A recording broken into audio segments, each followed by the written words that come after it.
सध्या भाषिक वाद मोठ्या प्रमाणात वाढताना पाहायला मिळत आहे. या अनुषंगाने महाराष्ट्र राज्याचे परिवहन मंत्री प्रताप सरनाईक यांनी रिक्षा चालक, टॅक्सी, ओला, उबेर चालक यांना मराठी येणे अनिवार्य असून ज्यांना मराठी बोलता येणार नाही अशा रिक्षा, टॅक्सी, उबेर चालकांचे परवाने रद्द करण्याचे कठोर आदेश दिले होते. मात्र सध्या मराठी शिकण्यासाठी मुदतवाढ दिली असून 15 ऑगस्टपर्यंत ही मुदतवाढ असणार आहे.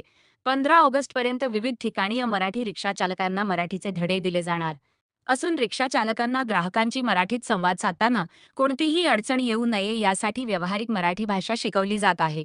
या मराठी प्रशिक्षण केंद्राला चांगला प्रतिसाद मिळत असून आतापर्यंत 1000हून अधिक रिक्षा चालक मराठीचे प्रशिक्षण घेऊन गेले असल्याचे वागळे शिवसेना वागळे विभाग प्रमुख व माजी नगरसेवक एकनाथ भोईर यांनी सांगितले. तर हे सर्व शिक्षण मोफत असून सर्व रिक्षा चालकांनी या प्रशिक्षणाला यावे असे आवाहन उपप्रादेशिक परिवहन अधिकारी रोहित काटकर यांनी केले. अमराठी रिक्षा चालक ज्यांना मराठी व्यवहार भाषा म्हणून येत नाही असं जे आमच्या आरटीओच्या चेकिंगमध्ये आढळलं, अशा रिक्षा चालकांसाठी महाराष्ट्र शासन परिवहन विभाग, कोकण मराठी साहित्य परिषद आणि मुंबई मराठी साहित्य संघ, राज्य मराठी विकास संस्था यांच्या माध्यमातून ठाणे प्रादेशिक परिवहन कार्यालयाच्या कार्यक्षेत्रामध्ये 11 ठिकाणी अशा प्रकारचे वर्ग चालू करण्यात आले आहेत. साधारणतः 40-50 रिक्षा चालकांची कॅपॅसिटी असणारे हे वर्ग आहेत. 4 दिवसासाठी हे वर्ग असतील. एक बॅच 4 दिवसासाठी असेल. या 4 दिवसामध्ये दररोज 1 तास याप्रमाणे 4 तासाचं त्यांच्यासाठी प्रशिक्षण वर्ग होणार आहे. याच्यामध्ये रिक्षा चालकांना ग्राहकांसोबत दररोजच्या जीवनामध्ये जे काही संभाषण साधावं लागतं त्याचं परिपूर्ण मराठी ज्ञान त्यांना यावं, यासाठीची एक अभ्यासक्रम आपण म्हणू मराठी साहित्य परिषदेच्या कोकण मराठी साहित्य परिषदेच्या माध्यमातून तयार करण्यात आला आहे आणि शासनामार्फत तो राबवण्यात येत आहे. 4 दिवसाच्या ट्रेनिंग नंतर कोकण मराठी साहित्य परिषदचे प्रतिनिधी आणि आरटीओ अधिकारी, आरटीओ प्रतिनिधी यांच्या माध्यमातून त्या रिक्षा चालकांची, वर्ग पूर्ण केलेल्या रिक्षा चालकांची परीक्षा होणार आहे. त्या परीक्षेमध्ये त्यांना शिकवलं गेलं त्याच्याबद्दलचे क्वेश्चनिंग केले जातील. जे समाधानकारक उत्तरं देतील त्यांना शासनातर्फे एक प्रमाणपत्र जारी केलं जाणार आहे. हे प्रमाणपत्र याचा पुरावा असेल की त्यांनी हे वर्ग पूर्ण केलेले आहेत आणि ते आता व्यवहारी मराठी बोलू शकतात. तर हे प्रमाणपत्र वितरण त्यांच्याकडे नाही होणार, जे या वर्गामध्ये बसणार नाही, तर त्यांच्यासाठी काय काय केलं असेल? 15 ऑगस्टपर्यंत शासनानं या सर्व गोष्टींसाठी मुदत दिलेली आहे. 15 ऑगस्टपर्यंत सर्व रिक्षा चालकांना मराठी व्यवहार भाषा येणं, संवाद भाषा म्हणून येणं कंपल्सरी आहे.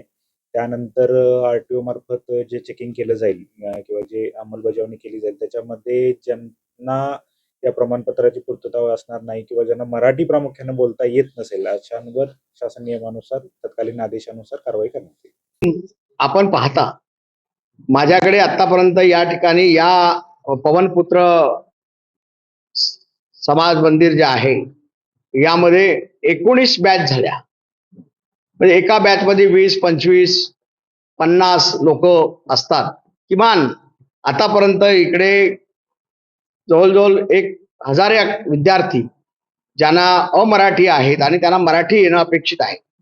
मी विशेष करून महाराष्ट्र राज्याचे उपमुख्यमंत्री एकनाथ शिंदे साहेब, परिवहन मंत्री आदरणीय प्रतापजी सरनाईक साहेब यांना धन्यवाद देईन का जे आता आमच्या या वागळे स्टेट परिसरामध्ये बहुसंख्य जे रिक्षा चालक आहेत ते अमराठी आहेत, परंतु त्यांना मराठी व्यावहारिक भाषा येणं अनिवार्य आहे आणि ती येणं अपेक्षित आहे. म्हणून त्यासाठी हे जे महाराष्ट्र परिवहन विभागाच्या वतीने ज्या ठिकाणी पाठशाला सुरू करण्याचा संकल्प केला आणि त्यासाठी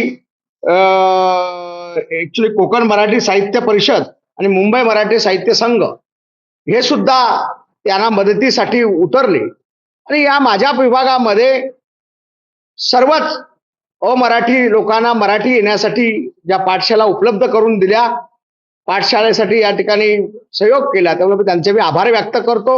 आणि या ठिकाणी आमचे शिवशक्ती प्रतिष्ठान आहे, आमचे देशमुख सर आहेत, विनयजी आहेत, हे सुद्धा या विभागात ऍक्च्युली 6 महिन्यापासूनच या पाठशाळा यांनी सुरू केलेल्या आहेत. त्यामुळे आमच्या इथल्या लोकांना मराठी यायला पाहिजे, त्यांचा उदरनिर्वाह झाला पाहिजे, हा माफक अपेक्षा त्यांची आहे. कारण त्यांच्या उदरनिर्वाहासाठी त्यांना सुद्धा मराठी येणं अनिवार्य आहे आणि म्हणून मी त्यांचा सर्वांना त्यांचे आभार व्यक्त करतो.